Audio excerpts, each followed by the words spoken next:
Summer heat nu cool shades తో beat చేయండి. Mr. Opticals Mr. Cool offer. Up to 75% off in summer glasses. Sun Risers Hyderabad. So రోజు రోజుకి మ్యాచ్కి హైదరాబాద్ జట్టు IPL సిరీస్లో రైజ్ అవుతూనే ఉంది. సో ఆరెంజ్ ఆర్మీ ఇప్పుడు తమకు ఎదురు లేదు అని చెప్తోంది. అటు బ్యాటింగ్లో, బౌలింగ్లో, ఫీల్డింగ్లో అదర కొట్టేస్తున్నారు మనోళ్ళు. ముఖ్యంగా sun Risers Hyderabad hero Abhishek Sharma సెంచరీతో ఒక్కసారిగా హైదరాబాద్ ఉప్పల్ స్టేడియం పులకరించిపోయింది. దీని గురించి డిస్కస్ చేద్దాం. మనతో పాటున్నారు senior sports analyst Venkatesh garu. Venkatesh garu నమస్తే. నమస్తే Vijay. So orange army so rise అవుతుంది అనుకోవచ్చా రోజు రోజుకి? రైజింగ్ లో ఉంది. ఎందుకంటే వరుసగా 3 మ్యాచ్లు గెలిచారు. 3 మ్యాచ్లు కూడా హోమ్ మ్యాచెస్. అది మీరు చెప్పినట్టుగా అభిషేక్ శర్మ హీరోగా ఎమర్జ్ అవుతున్నాడు. ఆరెంజ్ క్యాప్ కూడా అతని దగ్గర ఉంది ప్రస్తుతం. అతను ఆడే స్టైల్ మనకు తెలుసు. అతను ఎన్ని రన్స్ చేస్తాడని కాకుండా ఎలా చేస్తాడని చాలా ముఖ్యం. ఇంపాక్ట్ఫుల్ ఇన్నింగ్స్ ఉంటుంది అతని దగ్గర. కొన్నిసార్లు ఫెయిల్ అవుతాడు, ఫస్ట్ బాల్ కూడా డక్అవుట్ అవుతాడు. కానీ ఆడిన రోజున ఏంటంటే అతను మ్యాచ్ ని కంప్లీట్ గా తమ టీం గెలిపించి పెడతాడు. మనం ఈవెన్ వరల్డ్ కప్ లో కూడా అదే అనుకున్నాం. కానీ అన్ఫార్చునేట్లీ ఏంటంటే వరల్డ్ కప్ లో అతను ఫైనల్ వరకు ఫామ్ లోకి రాదు. ఫైనల్ ఎప్పుడైతే ఫామ్ లోకి వచ్చాడో ఫైనల్ మనం ఈజీగా గెలిచే అవకాశం కల్పించాడు. So he's that kind of a player. So Abhishek Sharma లాంటి ఒక ప్లేయర్ మీ టీంలో ఉన్నాడంటే మీకు అది అంతకంటే మించిన ఎసెట్ ఇంకోటి ఉండదు ఇలాంటి ఈ ఫార్మాట్ లో. అంటే ఓవరాల్గా చూస్తే అన్ని జట్లతో కూడా పోలిస్తే అభిషేక్ శర్మ లాంటి పవర్ హిట్టింగ్ ఉన్న బ్యాట్స్మెన్ ఇంకెవరిని కూడా మనం కంపేర్ చేయలేకపోవచ్చా? డెఫినెట్ గా. ఎందుకంటే మీరు వరల్డ్ కప్ లో కూడా చూడండి, అందరి దృష్టి అభిషేక్ మీద నిలిచింది. బట్ అన్ఫార్చునేట్లీ వరల్డ్ కప్ లో తను ఆశించే స్థాయిలో పర్ఫామ్ చేయకుండా డక్అవుట్లు అయ్యి వరుసగా అలా అయింది. కానీ బట్ ఫైనల్ కి వచ్చేసరికి మళ్ళీ అతని రియల్ టాలెంట్ అనేది బయటపడింది. సో మీకు వైభవ్ సూర్యవంశీ లాంటి ప్లేయర్స్ ఉన్నారు. కానీ అతను ఏంటంటే అతను యంగ్స్టర్, అతను ఎప్పుడు ఎలా ఆడుతాడో తెలియదు. ఇప్పుడు మిగతా ఇంత రిలయబుల్ గా ఇంత ఎక్స్పీరియన్స్ కూడా చాలా కౌంట్ అవుతుంది. సో ఇతనుకున్న ఎక్స్పీరియన్స్ కానీ తర్వాత అతనుకున్న రేర్ ఎబిలిటీ 200 స్ట్రైక్ రేట్ తో ఆడడం, ఏ బౌలర్ అయినా కంప్లీట్ గా పూర్తిగా చీల్చి చెండాడేయడం, అది అతనుకున్న ప్రత్యేకత. ఏ బౌలర్ అయినా జడుస్తాడు. అభిషేక్ శర్మకి బౌలింగ్ వేయడానికి ప్రతి టీం కూడా తమ పూర్తి స్ట్రాటజీస్ అన్ని అతని మీదే పెడితే మిగతా ప్లేయర్స్ కూడా దానివల్ల బెనిఫిట్ అవుతారు. సో ఇలాంటి ప్లేయర్ ముఖ్యంగా సన్ రైజర్స్ మనం అభినందించాల్సిన విషయం ఏంటంటే 2 సీజన్ల ముందు వరకు, అంటే 2024కి ముందు వాళ్ళు ఒక 4-5 సీజన్లు అభిషేక్ శర్మ ఆడాడు. సరిగ్గా పర్ఫామ్ కూడా చేయలేదు. కానీ వాళ్ళు అతన్ని 6-7 కోట్లు పెట్టి తీసుకున్నారు. మళ్ళీ ఆక్షన్లో పర్చేజ్ చేశారు. అతని మీద కాన్ఫిడెన్స్ ఉంచారు.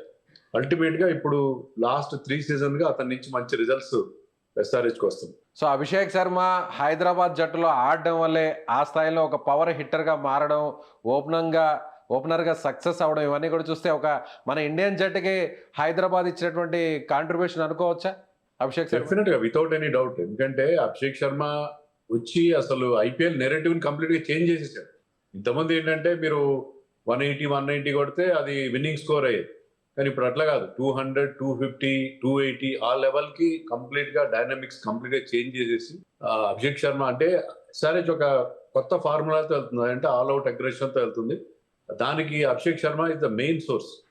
క్లాసన్ లాంటి వాళ్ళు, మిగతా వాళ్ళు, ట్రావిస్ హెడ్ లాంటి వాళ్ళు కూడా కంట్రిబ్యూట్ చేస్తున్నారు ప్రస్తుతం, ఇషాన్ కిషన్. బట్ బేసిక్ ఏంటంటే Abhishek Sharma explosive power and talent, దాన్ని బేస్ చేసుకునే ఎస్ఆర్హెచ్ ఒక కొత్త స్ట్రాటజీతో ఈ ఐపీఎల్ లో చూడండి మీరు 7 మ్యాచ్లు జరిగితే ఇప్పటివరకు 7 మ్యాచ్లో ఒక్కసారి కూడా ఇషాన్ కిషన్ టాస్ గెలవలేదు. 7 టాస్లు ఓడిపోయాడు. అయినా కూడా SRH manage to win 4 matches. ఎట్లా అంటే ఫస్ట్ బ్యాటింగ్ చేయడం అనేది డిసడ్వాంటేజ్. ఇప్పటివరకు మనం మ్యాచెస్ చూస్తే టాస్ గెలిచిన ఆల్మోస్ట్ ఎవ్రీ టీమ్ ముందుగా బౌలింగ్ తీసుకోవడం, చేజ్ చేసాడు ఈజీగా. ఎక్కువ చేజింగ్ టీమ్సే గెలిచాయి. కానీ ఎస్ఆర్హెచ్ 4 మ్యాచ్లు గెలిచింది టాస్ ఓడిపోయి ఫస్ట్ బ్యాటింగ్ చేయాల్సి వచ్చిన.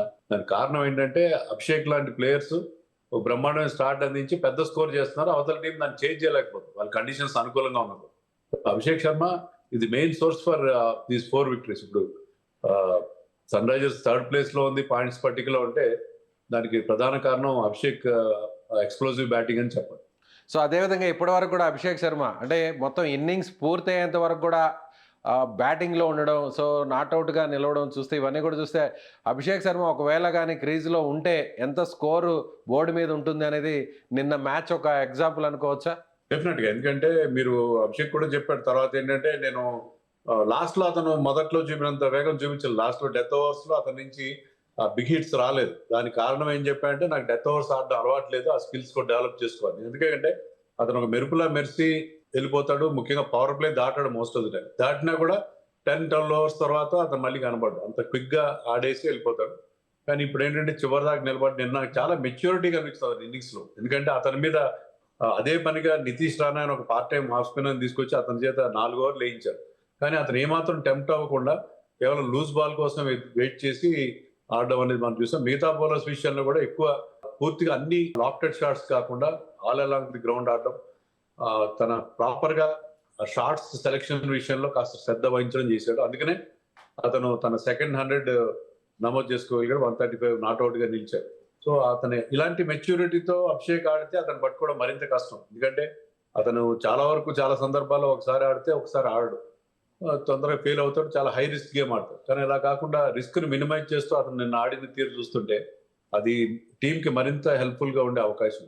ఎస్, అతను హాఫ్ సెంచరీ సాధించిన, ముఖ్యంగా సెంచరీ సాధించిన తర్వాత చేసేటువంటి సెలబ్రేషన్స్కి ఒక ప్రత్యేకత ఉంది. లాస్ట్ టైం కూడా చూసాం, ఇదే హైదరాబాద్లో సెంచరీ చేసిన తర్వాత తన జేబులో పాకెట్లో తీసుకొచ్చినటువంటి ఆ చిట్ను ఓపెన్ కూడా చేసి ఆరెంజ్ ఆర్మీకి గిఫ్ట్ కూడా ఇస్తున్నట్టుగా కూడా చూపించాడు. ఆ సంజ్ఞలు, ఆ సైకిల్ చూస్తే ఇప్పుడు లేటెస్ట్గా ఇంకొక వ్యవహార శైలి ట్రెండ్ అవుతుంది, ఎలా చేతులు కట్టుకొని. సో ఇదంతా కూడా అభిషేక్ శర్మ అటు ఆటతోనూ, ఆటతో పాటుగా తాను చేసేటువంటి సెలబ్రేషన్స్తో కూడా కాస్త వైరల్ అవుతుంటాడు. దాని గురించి ఏం మాట్లాడతారు? అంటే విజయ్, ఇప్పుడు ఏమవుతున్నాయంటే ఈ ఆప్టిక్స్ అనేవి చాలా ఇంపార్టెంట్ అవుతుంది. ఇది టెలివిజన్ బేస్డ్ గేమ్ అయిపోయింది. అంటే ఇన్ జనరల్ గా చెప్తున్నాను నేను. ఇప్పుడు తిలక్ వర్మ సెలబ్రేషన్ చూసాం మన 100 చేసిన తర్వాత. వీళ్ళకి మేనేజర్స్ ఉంటారు, వాళ్ళకి సోషల్ మీడియా ఎక్స్పర్ట్స్ ఉంటారు, వీళ్ళందరూ కూడా దే ట్రైన్ దెమ్. అంటే కెమెరాకి ఏ రకంగా పోజ్ ఇవ్వాలి ఏదైనా ఒక సెలబ్రేషన్, దాన్ని బేస్ చేసుకుని వాళ్ళంటే వాళ్ళు ఒక ఇమేజ్ ను కూడా డెవలప్ చేసుకునే ప్రయత్నం చేస్తారు. దాంట్లో తప్పేమి లేదు. సో ఇప్పుడున్న గేమ్ కి తగినట్టుగా సోషల్ మీడియాని, తర్వాత ఇన్స్టాగ్రామ్ ఫాలోవర్స్ అన్నింటినీ దృష్టిలో పెట్టుకొని వాళ్ళు చేస్తున్నారు. బట్ లాస్ట్ టైం చాలా ఇంపార్టెంట్ థింగ్. ఎందుకంటే అతను అదే పనిగా అనుకుని జేబులో కాగితం పెట్టుకుని మరీ వచ్చి this is for the orange army అని చెప్పి సెంచరీ చేసి ఆ కాగితాన్ని చూపించడం. ఈసారి కూడా అతని తనదైన ఒక ట్రేడ్ మార్క్ సెలబ్రేషన్స్ అనేవి ప్రతి ఒక్కరు కూడా చేస్తున్న విషయం. అభిషేక్ శర్మ ఆటతో పాటు తన సెలబ్రేషన్ స్టైల్ తో కూడా బాగా ఆకట్టుకుంటున్నట్టుగా అనిపిస్తుంది. ఏంటంటే అతనికి సోషల్ మీడియాలో వాటిలో కూడా ఫాలోయింగ్ బాగా పెరుగుతుంది. So players are concentrating on these aspects also these days. Yes, Venkatesh garu, SRH ఈ స్థాయిలో వరుస విక్టరీలు సాధించడానికి హైదరాబాద్ అచ్చొచ్చినటువంటి గ్రౌండ్గా మారడానికి ప్రధానంగా చూస్తే కేవలం బ్యాటింగే కాదు, బౌలింగ్లో కూడా చాలా స్ట్రాంగ్గా మారింది. మలింగ బౌలింగ్ నిన్న మనం చూస్తే ముఖ్యంగా పేస్ బౌలింగ్ ఒక స్ట్రాంగ్ యూనిట్గా మారింది అనుకోవచ్చు ఎస్ఆర్హెచ్కి. అది ఇంకోటి కూడా నేను ఏం చెప్తానంటే పిచెస్ కూడా గతంలో ఏంటంటే out and out batting pitches చూస్తున్నాను. ఇప్పుడు ఇక్కడ ఉన్న పిచెస్ మీద ఇటీవల కాలంలో చూస్తున్నాయంటే there is something for the bowlers. So అలాంటి పిచెస్ మీద వీళ్ళకి బౌలింగ్ చాలా వీక్ గా కనిపించింది. స్టార్టింగ్ లో వీళ్ళు ఆడిన 4 మ్యాచ్లు చూస్తే బౌలింగ్ చాలా దారుణంగా కనిపించింది. ఈ బౌలింగ్ తో ఎలా గెలుస్తారని చెప్పి ఎస్ఆర్హెచ్ హార్డ్ కోర్ ఫ్యాన్స్ కూడా చాలా ఫ్రస్ట్రేషన్ కు లోనే. కానీ ఆఫ్ లైట్ ఏంటంటే ఎప్పుడైతే కొత్త కుర్రాళ్ళు ప్రఫుల్ హింగే, తర్వాత షకీబ్ హుస్సేన్ అండ్ శివం కుమార్ లాంటి వాళ్ళు తీసుకొచ్చారో వాళ్ళు క్లిక్ అవ్వడంతో ఏంటంటే సీనియర్ బౌలర్స్ ఎవరు లేకపోయినా ఇన్ఎక్స్పీరియన్స్డ్ అటాక్ ఉన్నా కూడా అది టీమ్ కి బాగా కలిసి వచ్చి రావడం అనేది మనం చూసాం. నితీష్ కుమార్ రెడ్డి కూడా లాస్ట్ ఇయర్ తో కంపేర్ చేస్తే చాలా బెటర్ బౌలర్ కనిపిస్తున్నారు. పేస్ చాలా ఇంక్రీజ్ అయ్యారు. ఫాస్ట్ బౌలింగ్ కోచ్ శిక్షణ లో అతను పేస్ ఇదివరకు 120, 125, 130 కిలోమీటర్స్ ఆ రేంజ్ లో బౌలింగ్ చేశారు. Now he's regular touching 135, 137. So మంచి పేస్ ఇంక్రీజ్ అయింది. అతని స్కిల్ ఎప్పుడు ఉంది, అతను ఫుల్ టైమ్ ఆల్రౌండర్ గా మారిపోయాడు. ఫుల్ టైమ్ ఆల్రౌండర్ మారడం అనేది సన్ రైజర్స్ గా కాకుండా ఇండియా కూడా చాలా ముఖ్యమైన విషయం. ఎందుకంటే హార్దిక్ పాండ్యా తప్ప మనకి వేరే దిక్కులేని పరిస్థితి మనకి నిన్న మొదట కనిపించింది. సో నితీష్ కుమార్ రెడ్డి బౌలర్ గా షైన్ కావడం, కీలకమైన వికెట్స్ తీయడం, అలాగే ఇప్పుడు సాకిబ్ హుస్సేన్ అయితే చాలా ఎక్సలెంట్ బౌలింగ్ చేస్తున్నాడు. కొంతమంది అయితే అతను బుమ్రాతో కూడా పోలుస్తున్నారు.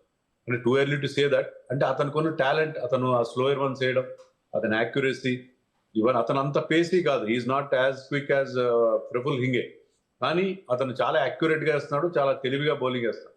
అలాగే ఇషాన్ మలింగ రివర్స్ స్వింగ్ చేస్తున్నాడు, మంచి పేస్ ఉంది, అతని దగ్గర స్లోయర్ వన్స్ ఉన్నాయి, యార్కర్స్ ఉన్నాయి. So is become a complete package. So ఈ బౌలింగ్ అటాక్ చాలా చాలా ఇంప్రెసివ్ ఉంది. అలాగే హర్షదీప్ బేగ్ చాలా ఎక్స్పీరియన్స్డ్. హర్షదీప్ బేగ్ రంజీలో టాప్ వికెట్టే కదా, చాలా ఎక్స్పీరియన్స్ ఉన్నాడు. Vidarbha team, Ranji team captain అతను. సో వీళ్ళందరూ కొత్త కుర్రాళ్ళైనా కూడా, ఇన్ఎక్స్పీరియన్స్డ్ అటాక్ అయినా కూడా వీళ్ళు చాలా బాగా పర్ఫామ్ చేస్తారు. నెక్స్ట్ మ్యాచ్ కి కెప్టెన్ ప్యాట్ కమిన్స్ కూడా వస్తాడు, దాంతో బౌలింగ్ మరింత స్ట్రాంగ్ అవుతుంది. సో మీరు ఎప్పుడైనా మ్యాచ్లు గెలవాలి, టోర్నమెంట్ గెలవాలంటే బౌలింగ్ బాగుంది. బౌలింగ్ ఇంప్రూవ్ అవడంతో సన్ రైజర్స్ కి రిజల్ట్స్ మారినాయి. వాళ్ళు బ్యాటింగ్ అప్పుడు వాళ్ళ స్ట్రాంగ్ పాయింట్, కానీ ఎప్పుడైతే లాస్ట్ 2-3 మ్యాచెస్ నుంచి బౌలింగ్ ఇంప్రూవ్ అయిందో they started winning continuous. Yes, ఇక ఎస్ఆర్హెచ్ టాప్ 4లో నిలిచేటువంటి ఒక జట్టుగా మారిపోయింది. ఆల్రెడీ చూస్తే టేబుల్లో కూడా థర్డ్ ప్లేస్కి వచ్చింది. ఇది సీజన్ క్లోజ్ అయ్యేంత వరకు, అంటే ఒక రకంగా చెప్పాలంటే సెమీస్ అండ్ ఫైనల్కి వెళ్ళేంత వరకు చూస్తే టాప్ 4లో ఎస్ఆర్హెచ్ నిలిచేటువంటి ఆ స్టాండర్డ్స్లోకి రీచ్ అయింది అనుకోవట. మీరు అన్నట్టు ప్యాట్ కమిన్స్ కూడా రాబోతున్నాడు. సో ఒక రకంగా చూస్తే టాప్ 4లో ఎస్ఆర్హెచ్కి అర్హత కనిపిస్తుంది అనుకోవచ్చా? అంటే ఇప్పుడు వీళ్ళు ఆల్రెడీ 4 హోమ్ మ్యాచెస్ ఆడేశారు. సో హోమ్ మ్యాచెస్ ఇక 3 మాత్రం మిగిలి ఉంటాయి. వాళ్ళు బయట మ్యాచ్లు ఆడతారు ఎక్కువ ఇక మీదట. సో బయట మ్యాచ్లు ఆడినప్పుడు ఎస్ఆర్హెచ్ బ్యాటింగ్ స్ట్రెంత్ మిగతా టీమ్స్ అన్నిటికీ బాగా తెలుస్తాయి. వీళ్ళకి ఇలాంటి బ్యాటింగ్ పిచ్లు ఇవ్వరు. So tough pitches, slow pitches ఇస్తారు. పోను కూడా టోర్నమెంట్ 1 మంత్ అయిపోయింది ఆల్మోస్ట్. సెకండ్ మంత్ లో పిచ్చెస్ కూడా స్లో డౌన్ అవుతాయి, స్పిన్నర్స్ హెల్ప్ చేస్తాయి. సో ఇప్పుడు రియల్ ఛాలెంజ్ ఉంటుంది ఎస్ఆర్హెచ్ బ్యాటింగ్ లైనప్. సో ఇదే కంటిన్యూ కావాలంటే బౌలింగ్ స్ట్రెంథెన్ చేసుకోవాలి, బ్యాటింగ్ లో కూడా మరింత డ్యూరబిలిటీ, మరింత డిఫరెంట్ గా ఆడే ప్రయత్నం చేయాలి. ప్రతిసారి మేము 250 కొడతాం, 240 కొడతాం అనుకుంటే కాదు. So they have to be very very careful. చాలా స్మార్ట్ క్రికెట్ ఆడాల్సి ఉంటుంది. ఎందుకంటే బయట ఆడినప్పుడు, మీరు అవే ఫ్రమ్ హోమ్ ఆడినప్పుడు మీకు ఇలాంటి బ్యాటింగ్ ఫ్రెండ్లీ పిచ్చెస్ ఇచ్చే అవకాశాలు తగ్గిపోతాయి. వీళ్ళ స్ట్రెంత్ చూసిన వాళ్ళు ఎవరు కూడా వీళ్ళకి బ్యాటింగ్ పిచ్లు ఇవ్వరు. సో దాన్ని దృష్టిలో పెట్టుకొని వాళ్ళు స్ట్రాటజీ అవలంబించాల్సి ఉంటుంది future. Right sir, thank you sir, thank you so much. So ఇది సీనియర్ స్పోర్ట్స్ అనలిస్ట్ వెంకటేష్ గారు చెప్తున్నట్టుగా అభిషేక్ శర్మ ఎస్ఆర్హెచ్ టీంతో పాటుగా ఇండియాకు కూడా ఒక ఫుల్ లెంత్ ప్లస్ పాయింట్గా మారడానికి అతను ఆడుతున్నటువంటి పవర్ హిట్టింగ్ బ్యాటింగే ఒక మెయిన్ రీజన్ అనుకోవచ్చు. సో ఎస్ఆర్హెచ్ అటు బ్యాటింగ్తో పాటు బౌలింగ్లో కూడా స్ట్రాంగ్ యూనిట్గా మారడంతో సో ఇక టైటిల్ వేటలో ఎస్ఆర్హెచ్ కూడా మిగిలినటువంటి మేటి జట్లతో పోటీ పడేటువంటి అవకాశం ఇప్పుడు వచ్చిందని చెప్పొచ్చు. సో మీరేమనుకుంటున్నారు? అభిషేక్ శర్మ అలాగే బౌలింగ్ యూనిట్ స్ట్రాంగ్ అవడం, అలాగే వెంకటేష్ గారి అనాలిసిస్ మీద మీ అభిప్రాయం ఏంటో కామెంట్ చేయండి. Thank you.